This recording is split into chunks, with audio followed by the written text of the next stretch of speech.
Bismillahirrahmanirrahim. Elhamdülillahi Rabbil alamin. Assalatu vesselamu ala nebiyyina Muhammed sallallahu aleyhi ve sellem.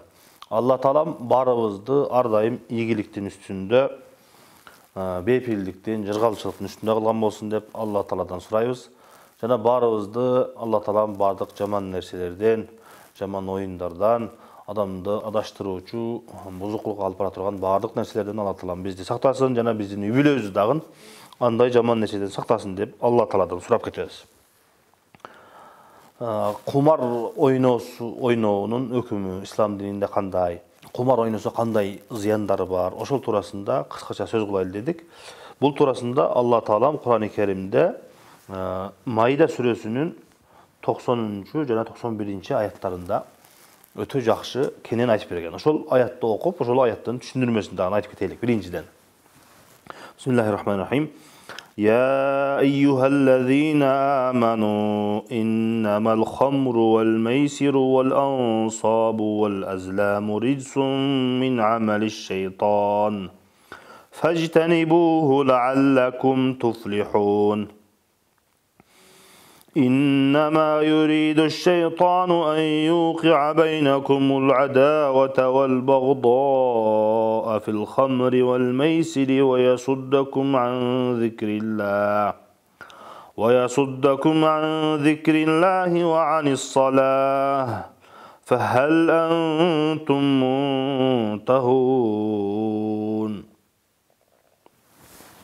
صدق الله العظيم. Бұл аяттардың қырғызша манисіне тоқталсақ, Allah Taalam 90 аяттағы манисі мындай дейді.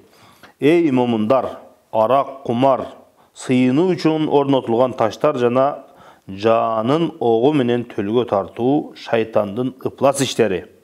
Андан сактангыла, мүмкүн кутулаарсыңар дейт. Бул кыскача котормосу. Экинчи аятта чындыгында шайтан аракта, кумарда ортолоруңорго душмандык жана кек салып, Аллахты эскерүүдөн жана намаздан тосууну каалайт. Ошондой болсо, анда тыйылбайсыңарбы деп Allah Taalam Kur'an-ı Kerim'de ушундай деп бизге кайрылды.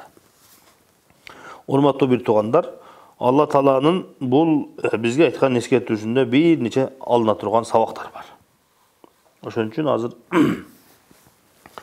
ошол аяттан кийин биз кыскача ошол Allah Taalam эмне үчүн кумар ойногонду арам кылды, ошо туурасында себептерине көңүл буруп көрөйлүк. Эң биринчиси, кумар бул инсанды, адамды өзүнүн иштеген пешене тери менен тапкан акчага эмес, балким кокустук менен жетип калган, кокустук менен жетип калууга үйрөтүүчү нерсе экен.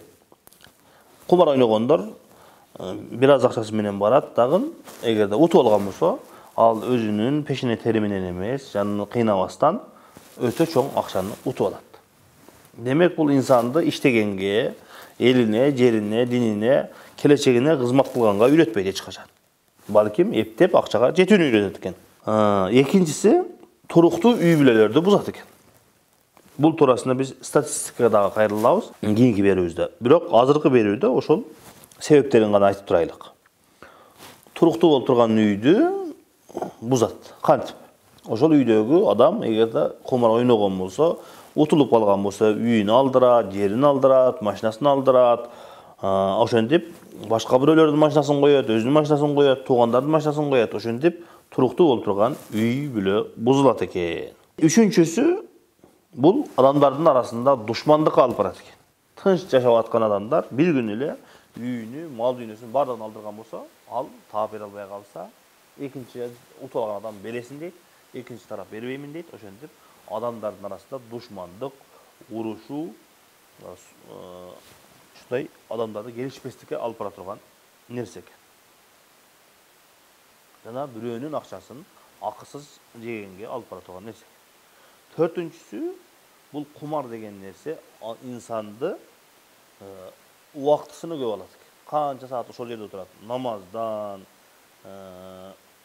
Allah Taala'ны эстөөдөн, адамдын адеп аклагы кетип, адамдын жакшы жактары кетип, адамды ушундай пайдалуу жактан бардыгынан тыя турган оюндардан болот экен. Ошондуктан Allah Taala'm insandı uşul aram nersege barbagıla. Balkim sizler ayatda aytkандай mümkün sizler kutularsыңар дейт. Бул дүйнөнүн азабынан, кыйынчылыгынан жана ошондой эле акыретте Алла Тааланын азабынан кутуларсыңар дейт.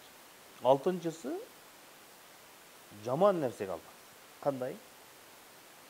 Душмандык кылып башка бирөөлөргө уурлук кылганга, адам өлтүргөнгө эптеп ошол өзүнүн карызынан кутулуш үчүн ошол ойногон адамдар жаман нерселерге алып барат.